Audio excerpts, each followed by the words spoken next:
God, it's real sore. Can I hold it? Yeah. Wow. Yeah. Hi. Yeah. Yeah. Hi. Yeah. Yeah. Oh my God. Yeah. Oh, that was so exciting.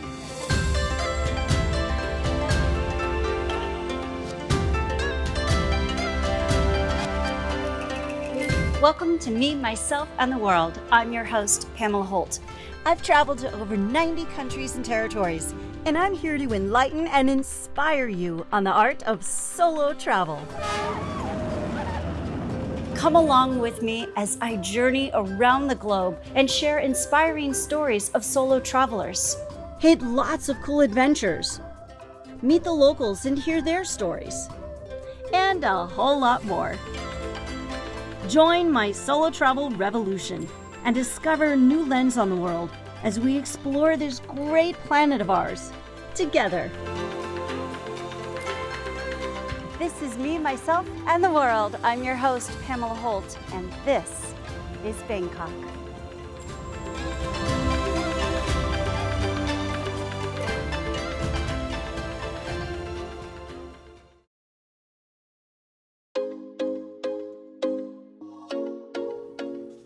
It's been an exciting 24 hours here in Bangkok, immersing myself in the rich culture, wandering through the temples and shrines, and feeling the vibrant pulse of the city and its people has been an unforgettable experience.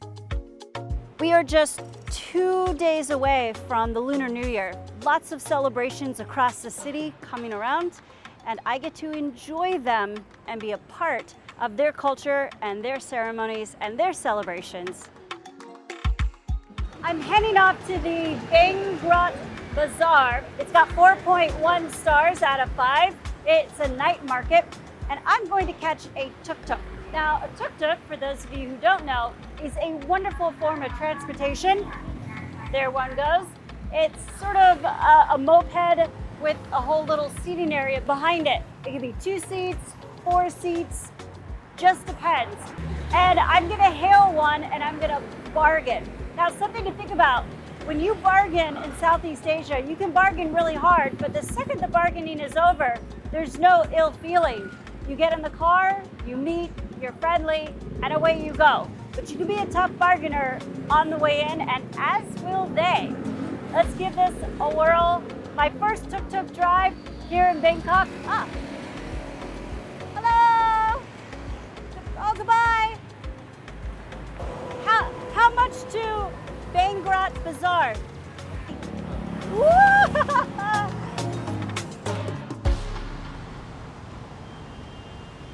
Oh, I should have walked. It was like an 8-minute walk. Now it's gonna be like a 45-minute drive. It's Bangkok traffic. Each new place that I go to, I think I'm gonna relax, but I don't because there's so much I want to see and do. I need to take a vacation in my own bedroom. Just sleep. Order room service. I don't know who's gonna deliver it, but order it. Bangkok is one of the meccas for adventurous foodies. If you love vibrant flavors, you can't miss the local street food scenes at Bangkok's night markets. Some must-tries: satay, pork congee, pad thai, and boat noodles, and a side of roti. I got a roti, one with egg and one with banana. Dinner and dessert all in one. Thai roti is typically made by flattening dough into thin sheets, then frying or grilling it. It can be served sweet or savory and is a favorite among locals and tourists alike. This one is the banana. It's a bit sweet. It's the dessert. Tastes absolutely delicious. It's like a crepe, obviously, with the bananas. It was 40 baht. And then I also got the egg. This was only 25 baht. Nice and savory. It The oil that they're cooking it in does have a little bit of sweetness, but it's just the right amount. They ran out of cheese, otherwise I'd be having a cheese and egg roti. For something sweet, try the mango sticky rice, and of course, top it off with a Thai tea. Ever tried Thai cuisine? With its perfect balance of sweet, sour, salty, and spicy flavors, it's no wonder that it is a global favorite.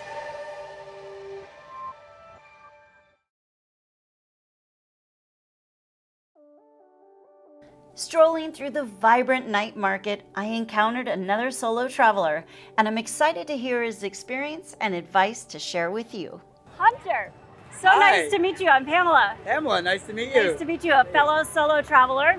Hello, solo traveler as well. What brings you to Thailand? Oh, I wanted to explore Southeast Asia. Never been there. And you're solo traveling, but with a group. Yes, I've solo traveled before. I went in Europe. It was just myself and crazy old hostels. This time, yeah, loved it.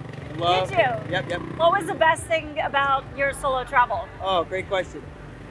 The hostels, you meet other solo travelers, and each one has these backgrounds where I'm like, you could write a book. You could write a book. You could write a book. It's incredible. That, and also while I like itineraries, I like to my go-to thing is to rent out a motorcycle and explore the entire city. Yeah. Look at get all the smells, get all the neighborhoods, that kind of stuff. Get your feet dirty. Get your feet dirty. I want to see how the natives. I want to see the touristy stuff is great, and I spend my money there. But to see, I love waking up with the city. Yeah. You know what I mean? Yeah. Where are you from? I'm from New York. New York. Yeah. Oh, I should have guessed From when you New York. said New York. Yeah, New York. I just moved to New Jersey. Excellent. I have I have so many questions, but. Oh yeah. I like to talk, so let's do it. Oh, good. What would you tell solo travelers, guys, girls, young, old? What would be your piece of advice for them? Ooh, that's a tough question. Take calculated risks. Calculated risks. Great. Like when I started taking, I started driving, and I went to Chiang Mai. I rented out the motorcycle, and I had actually never rented out a motorcycle. Okay. And if you look up Chiang Mai, it kind of looks scary. Motorcycling It's busy. around there. It's busy. Yeah. And motorcycling in general is kind of scary. So I'm like, oh, let's see what happens. Rented it out. It's actually not as scary as it looked because people in Chiang Mai happen to be very patient drivers. They're a little bit wild, but they're patient. No car honking or anything like that. And it turned into my favorite part of Chiang Mai. The biking part, and you learn stuff like I would ask them hey, I'd ask the local, what street am I on? And this local who lives in this house, he goes like this. I don't know what street this is called. I'm like, your own street? And in some places, they don't know what street they're on. Yeah. They just look at landmark. I was blown away by that. So take calculated risks. You might not get hurt, but also be calculated. I've also made some crazy old mistakes. It's Buy great. insurance, travel insurance. Yeah, I did that. Yes. Yeah. I've been very lucky so far. Yes, knock on wood. I still got time to mix up. So. For people at home who say, oh my gosh, that's somebody else, that's not me. I can't do that. I can't solo travel. What would you say to them? Why? Why do you think you can't? Everything, doing anything new. You know what I mean? Kind of sounds like a lot of effort.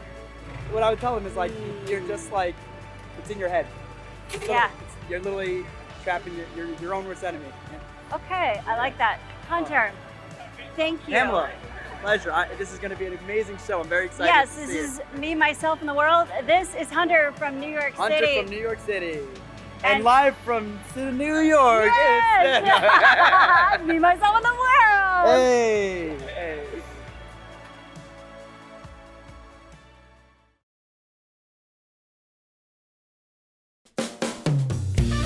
Welcome to Me, Myself, and the World. I'm your host, Pamela Holt, and this is Packing with Pamela. We're on location here in Bangkok, Thailand, and talking about packing means talking about clothes. These are my favorite travel pants. They look like a skirt, but they are pants, and they have a natural cooling system. It is the greatest thing. You can buy these pants all over Southeast Asia, Bali, Vietnam, Thailand, Laos, you name it, they've got it. And you can buy them for as little as $2, $3, as much as in the hundreds if you buy a really elegant silk. They are wonderful to travel with. These happen to be polyester, and they were gifted to me by my friend Carol. And these do not wrinkle. They are fabulous, lightweight, super versatile, dress it up, dress it down, and a natural cooling system. So I'm here in Southeast Asia, and there are a lot of wonderful seamstresses and seamsters. I think that's the name. Seamsters sounds like a teamster, but it's not. We know who we're talking about. You can get a lot of things repaired here. So when I was in Bali, I actually bought this adorable dress, and I paid about 125,000 rupiah, but it needs just a few little shortening, a few little tips and tricks. So I'm gonna take this over to the seamstress later today. She's right outside the hotel. And while I was doing laundry, I have discovered some holes in my shirts, and I don't wanna get rid of these because I love them. And I just started looking through my things, and with travel, things definitely get damaged. And especially when you give your clothes to some of the laundromats, it's some tough cycles. So my clothes need a little bit of TLC. So I've got a little hole. I'm gonna take it down to her, see if she can repair it. One of the biggest things to think about in travel, laundry. And laundry is life, unless you just, of course, drop it off and it's all done for you. Which I do in some places, but let me tell you, I always check the list, I check it twice, and I always take pictures so I can remind myself. It's not that they take things, it's that it gets lost and mixed in with sometimes other people's laundry. So I always take photos of the laundry that I drop off. And in Southeast Asia in particular, it can be done for an inexpensive amount of money. And sometimes it's worth it because time is money.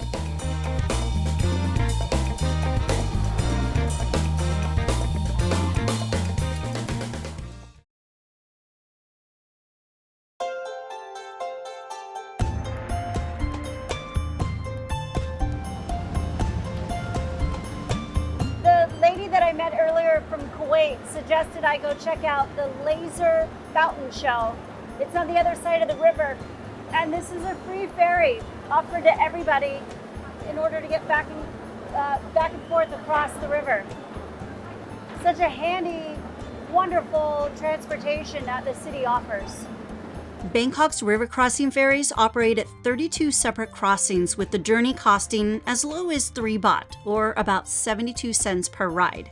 There are also plenty of free shuttles sponsored by hotels and a few shopping centers. Additional water transportation around the city is accessible via canal boats, longtail boats, and express river taxis. A pro tip for you, there are 5 different types of express riverboat taxis. Be sure to look out for the blue flag, symbolizing the tourist boats. This is by far my favorite way to get around Bangkok.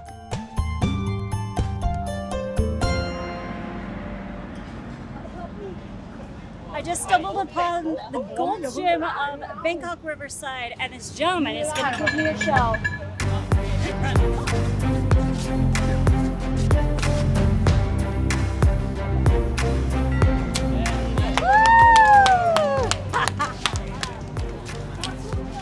Is this a real? Oh my God, it's a real sword.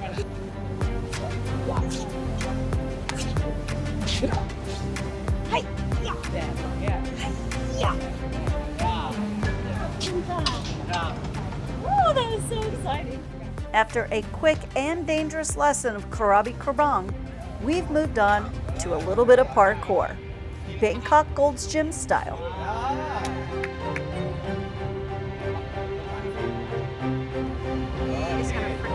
Oh my gosh.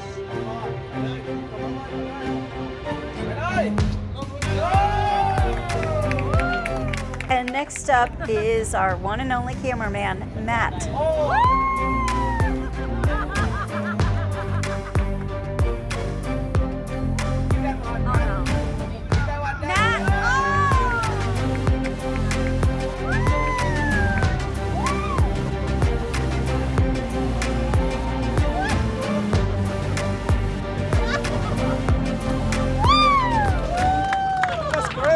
Thank you. I learned it in like elementary school.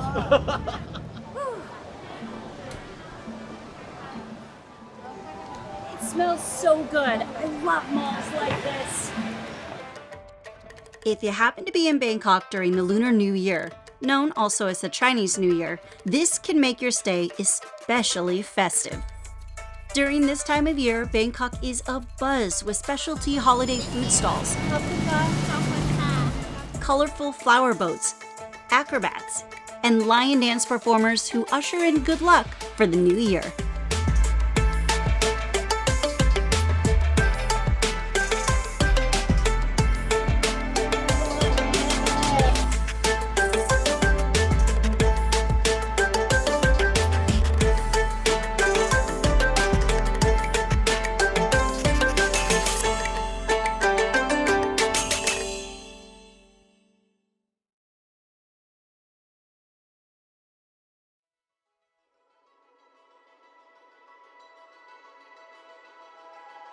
As our exploration around Southeast Asia draws to an end, let's reflect on the extraordinary journey, the meaningful connections forged with fellow solo travelers and locals alike, and rekindle our understanding of the essence of travel and the distinctive experience of being a solo traveler. If you could impart one thing to solo travelers, what would be your wisdom?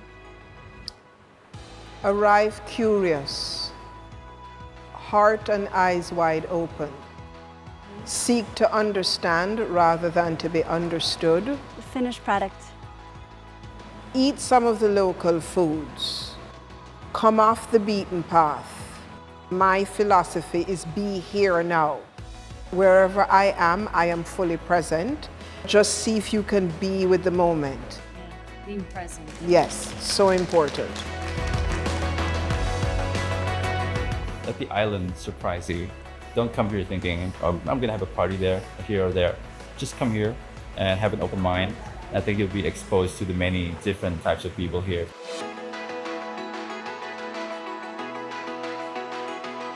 It doesn't matter what your background is, everyone here is sort of trying to find themselves in a way. Mm-hmm. And for that reason, I think everybody just connects with everyone. So yeah, come to Bali. Let it unfold. Yeah.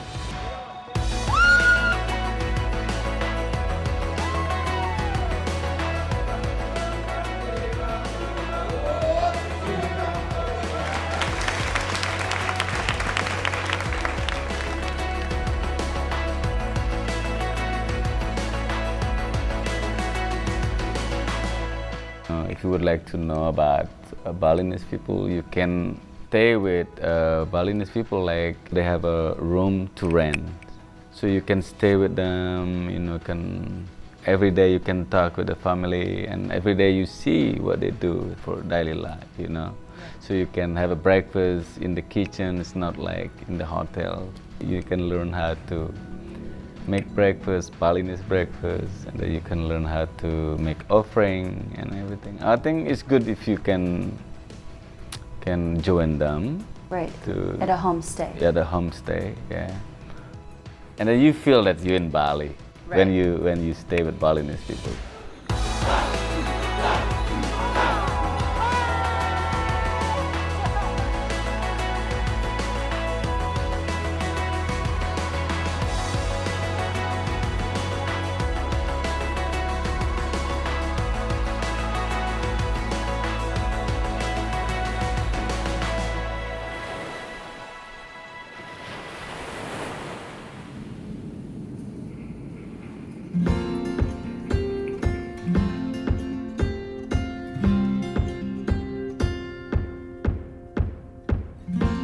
So this is a very typical morning in Saigon, very crowded. Yeah, so this is part of, how to say, our daily experience. Yeah. So without the traffic, Saigon is not Saigon anymore, right? A lot of people would view it as something really crazy, negative. But for me, as a Saigonese person, I feel like this is part of our life. And without it, it is not beautiful anymore, you know. So I always, look at it as a very positive way, even in a work situation, you always find something nice and interesting about it, right?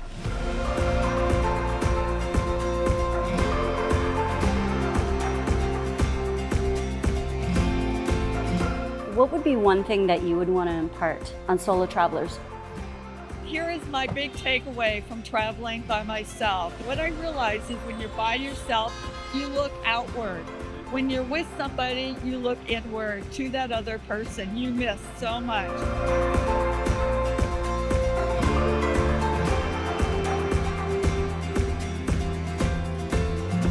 Not having that safety of, having someone to talk to, share things that you're experiencing is making me a little bit anxious.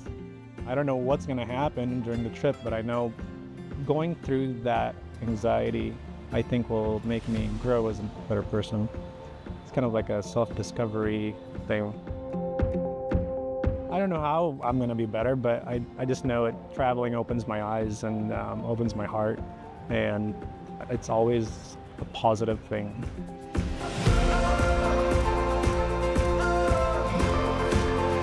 If you're not traveling, I say just go. Take a short trip somewhere. It doesn't have to be outside the country. It really helps you realize how big the world is. And sometimes when we're just stuck in our daily routines, the world feels really small, but actually it's big. There are a lot of cool people living in this planet. Yeah. And you should experience some of that. You have one life, so take advantage of it. Me, Myself, and the World, the art of solo travel, is about the relationships I build with the people I meet along my journey as a solo traveler. Go! Woo! That's the true joy of solo travel. The more open I am to the world around me, the more I tend to discover new people, new places, and new foods that I might not have discovered otherwise.